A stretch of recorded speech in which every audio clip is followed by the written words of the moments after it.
Hi folks, happy Friday to you. I trust that you've had a good week and a productive reading week at that. Before we get on to what I've read this week, an announcement. Next week, next Friday, which is the 29th, there will not be a weekly update video. I'm away with my good lady wife. It's our silver wedding anniversary, can you believe it? I know that I don't look anywhere near old enough for that to be the case, but I fear it's true. 25 years, and yes, you get less for murder and all of the equivalent jokes are appropriate. It's been made clear to me in no uncertain terms that there shall be no YouTube business whilst we're away. So I'll catch up with you when we get back. But for now, let's get back to what I've been reading this week. I have read Octavia Butler's Parable of the Sower, and Kindred is the only book of hers that I've read so far, and I enjoyed it and the writing in it. Parable of the Sower is a tale of things falling gradually and then rapidly apart. This was written in the mid-90s and it's set about 30 years ahead of that, so in about our present, actually, slightly alarmingly when you read the book. Lauren Olamina is the protagonist. She's 15 years old at the start of the book or thereabouts. The background music is one of climate change, of shocking wealth inequality and its stablemate, corporate greed.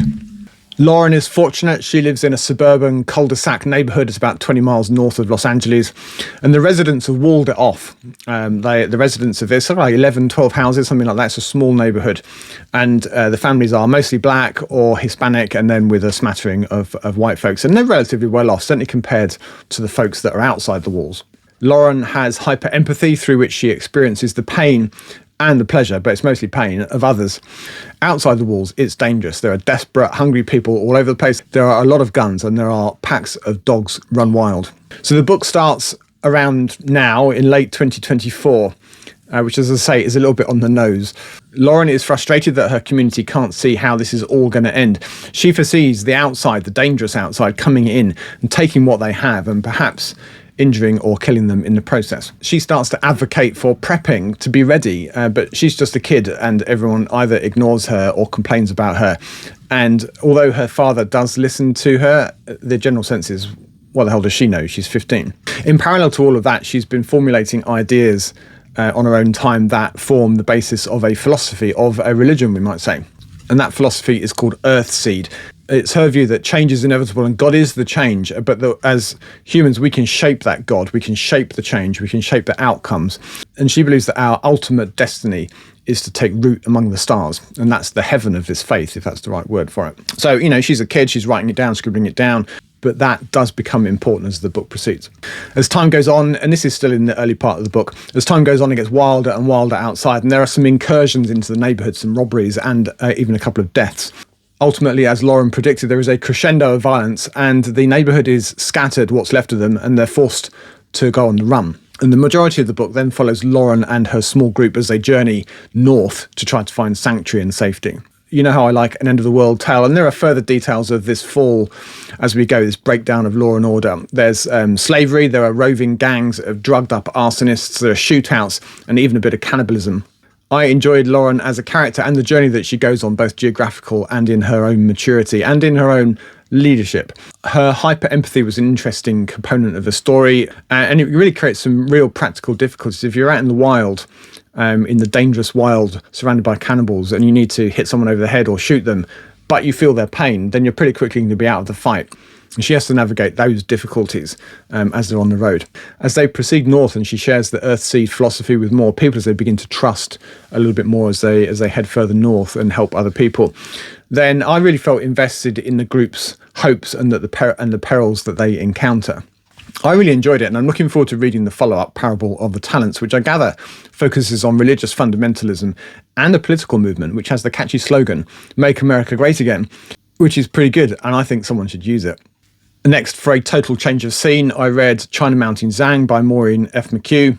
And the premise of this book is an interesting one. She basically upturns the 20th century history, and she posits a world in which Chinese Marxism defeated capitalism as the prevailing philosophy at some point in the 20th century. And all things China are in the ascendance and have been for a long time. There's been a second American Revolution, very much a socialist one, and then there's been a Cleansing Winds campaign, which is a kind of cultural revolution, much like the one that China went through in the 50s or 60s, was it?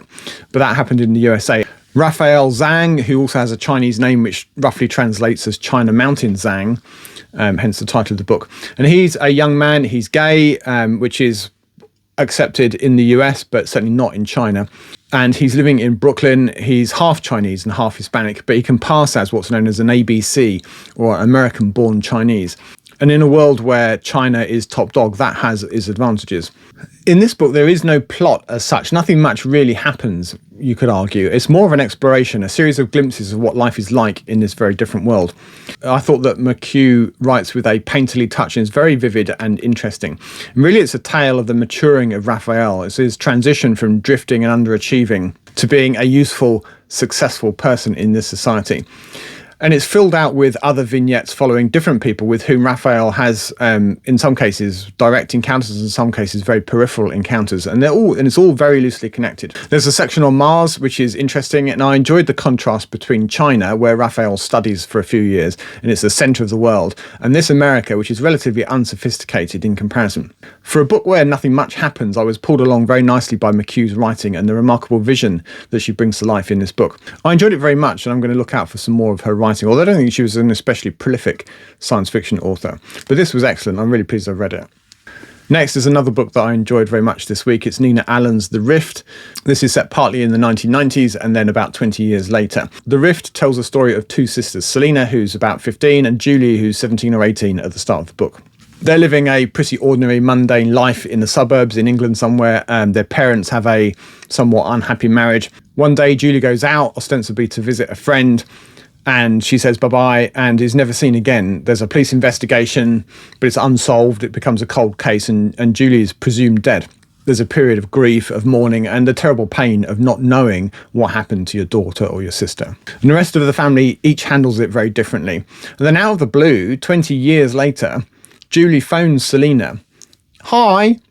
And Selina is both shocked and pissed off at her sister. How could she possibly have left them to think that she was dead all of this time? She's relieved, but she's also disbelieving. Julie tells of being transported via a rift in the space-time continuum to the planet Tristane in a distant galaxy. And over the course of the book, Julie tells a extremely vivid story of her life in this planet Tristane and of the connections that she makes to her adopted family there, some of which apparently predate her disappearance on Earth. There are also dark hints of a trauma, of even a possible abduction by a serial killer. And we're led to wonder, as does Selina, is Julie's story simply a coping mechanism? Is it a response to some symptom of PTSD or something similar? But if it is a delusion, it's a very carefully and fully formed one. Selina even wonders if it's even Julie, is someone pretending to be her sister, but why would that be? But Selina is reassured that this Julie knows things from their childhood that only Julie could know. So The Rift is a story about memory, and it's about how we choose to remember. It's about belief, about trust and forgiveness. It's about contradictory proof, conflicting evidence, and it's about what we choose to believe and why. It's about rifts between sisters, between parents, between mother and daughter, and rifts between truth and fiction, between evidence and faith, and yes, even in the space-time continuum, maybe. The structure of the book is interesting. I really enjoyed the mosaic nature of the storytelling. It's a bit of a puzzle in itself. The book is narrated by both Selina and Julie, and at various points jumps between them as narrators, and it also goes backwards and forwards in time and from planet to planet. It's almost mixed media. There are snippets of dialogue in the format of a play, and then there are newspaper articles, there are diary entries, police notebook entries even. And all of that might have been a bit of a muddle. It might have been a bit clumsy in the hands of a less capable writer. But I thought it worked really well. The world building on the alien planet, the Tristane elements, is very vivid and it's richly drawn, including even some literature and history. And it's very well done. It needs to be, to give Selina and others enough credible meat to doubt their instincts, to wonder if maybe it is actually true. As well as Selina and Julie, there's a supporting cast of characters that were also, I think, very well drawn, even the ones that only appear briefly. I think she really smashed it with the ending of this book, finally nailing the contrast between evidence and faith, between love and doubt, and about what we choose to believe. The Rift was my first Nina Allan book, but I can assure you it won't be my last. So tell me, what have you been reading this week? Is there anything that you particularly recommend? Do let us know in the comments down below. As always, I'll be really interested to hear what you have to say. Channel stuff next then. Subs are at 3,660, which is up 36 on last week. Not bad. If you're one of those 36, or if you've stumbled on my channel by accident for the first time today, then huge welcome to you. I'm John, and I focus on collecting, reading, and talking about science fiction books, old and new. Comment of the week this week was from Stephen Moutain with some contributions from Nick Bruff, and that's in response to my culture ranking video from earlier in the week. Stephen and Nick debate the nature of the universe, of time itself, and how Banks might or might not have been referring to parallel universes in Accession and amongst others. And this is a great example of the sort of quality discourse that you can expect below the line in my videos. Thank you to Stephen and to Nick for contributing to that, and to any of you that have taken the time to leave a comment on my videos in the last week. I really appreciate it, and as I keep saying, it's one of the joys of doing this channel. Let's take a quick look at what was on the channel this week. On Sunday, there was November's monthly book haul, and it was a bit of a doozy. I think there's lots to enjoy in that one. I had some books that I bought in charity shops, and some that a viewer sent me, thank you, Eric, and some that I'd got randomly online, and then the results of a bit of really organised purchasing of books on the Broderick and DeFilippo 101 best novels covering the period 85 to 2010. So I've acquired a bunch more, and that haul's about, I don't know, about 35 minutes long, but I think it's a pretty good one. And if you like a good book haul, then it's definitely worth your time. And on Tuesday, there was a look at all 9 of Ian Banks' culture novels, which is a personal favourite of mine. I give my thoughts about each one, I rank them, not entirely seriously, and then ultimately declare my favourite one. And as I said in the beginning of that video, this is about degrees of great. There are no bad culture novels in my view. So it's about my personal preferences and which ones I thought were slightly better than the others, rather than any kind of harsh criticism. That video that I thought might do quite well is actually done relatively badly. It's not got many views. It quite likely will continue to slowly accumulate views because it's the kind of topic that people search for on YouTube. So hopefully it will grow over time. But if you haven't had a chance to watch that yet, then I certainly recommend it to you. And you might be a bit surprised by which I eventually chose as my favourite. On the book buying front, until today, I haven't been doing much this week. It's been a fairly light week. I did find a couple in a charity shop, including one of 2 I'm missing in the John Wyndham set with the Peter Lord covers, and I've ordered a few things online. And then today I've gone into a bit of a frenzy. I've sold a few books online, and I've, in time-honoured fashion, used the proceeds immediately to buy more books. And I've focused particularly on some of the gaps that I still have in my Pan Lozenge collection. And so I found a few of those online, some of the harder to get ones too. And I've also been chatting a little bit to a fairly well-known science fiction author, as one does, and he is going to be sending me a couple of his books that he wrote from his personal stash, which would be very exciting, and hopefully they'll turn up signed as well. So I'm expecting those to arrive, I don't know, some point next week, I hope.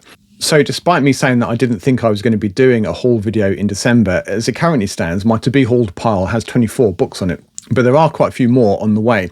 So I think that means that there will in fact be a haul video in December.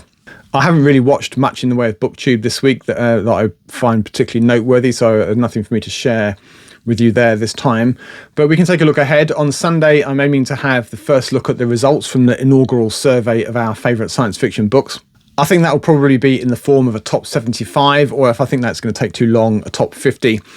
And so I expect you're all wondering whether there'll be any surprises at the top, or will it be the usual suspects. So we shall see. I think that will be on Sunday. Later in the week, I'm not sure if I'll aim for Tuesday or Thursday, but either way, there will be a look ahead to my science fiction reading for December, and I should be using, as usual, the bingo balls of fate and the decision dice of destiny to determine ultimately which books from the 1,450 plus that I have on my shelves I have yet to read.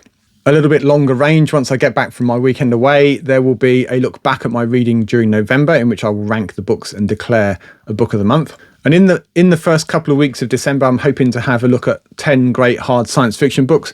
And I'm also hoping to get to a review of my science fiction reading in 2024, which I think will probably take the form of a ranked list.